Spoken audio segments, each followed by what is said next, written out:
কিন্তু আপনি হচ্ছে কি করেন, আর আপনি 7 থেকে 10 দিনের ভিতরে মাসে 3 বার পরিষ্কার হবেন। আর আপনি কি করেন, কাপড় দিয়ে হচ্ছে বাথরুমে পানি ব্যবহার করার পরে ওটা কাপড় দিয়ে মুছে ফেলেন, তারপর সেই কাপড়টা বাথরুমে রেখে দেন। আচ্ছা, যাই হোক, আমরা পাইছি আপনার প্রস্রাব ইনফেকশন, হ্যাঁ।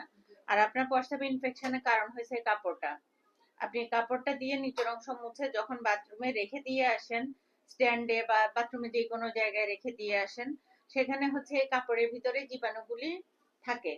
ওই জীবাণুগুলা অনেক দ্রুত হচ্ছে মানে বাড়ে, একটা থেকে দুইটা, দুইটা থেকে চারটা, এভাবে বাড়তে থাকে। এটা কিন্তু আমরা খালি চোখে দেখতে পাই না। আবার যখন আপনি ওয়াশরুমে যায় ওই কাপড়টা দিয়ে মুছে ফেলেন, আপনার হাতে লেগে যায় জীবাণু, আপনার পায়খানা রাস্তা মাসিকের রাস্তায় লেগে যায়, প্রস্রাবের রাস্তায় লেগে যায়, এবং প্রস্রাবের রাস্তা মাসিকের নাল এগুলি দিয়ে এগুলি উপরের দিকে উঠে যায়।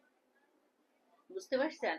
তো এইসব কারণে আপনার হচ্ছে মাসিকের রাস্তায় চুলকানি হবে, সাদা স্রাব হবে, পেশাবে ইনফেকশন হবে, এবং এতে করে বাচ্চাও নষ্ট হয়ে যেতে পারে। আর যদি ইনফেকশন কোনো রকমের কিডনিতে পৌঁছায় যায়, তাহলে হচ্ছে কিডনি যে হচ্ছে আমাদের পানি থাকে, হ্যাঁ, পেশাব হচ্ছে ছেঁকে পানিগুলা খাইলে এগুলি রক্তগুলি ছেঁকে আমাদের পানিগুলো আলাদা করে বের করে দেয়, ওইটাতেও হ্যাম্পার্ড হয়। বুঝছেন? তাহলে আর কোনোদিন কাপড় ব্যবহার করবেন না, মনে থাকবে।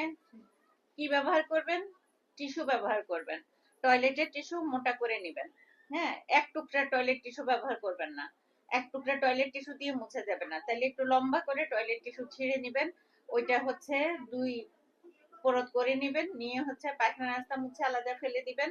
আবার আরেক টুকরা কাপড় নিবেন, টিস্যু নিবেন, নিয়ে সামনে মুছে আবার ফেলে দিবেন। বুঝতে পারছেন?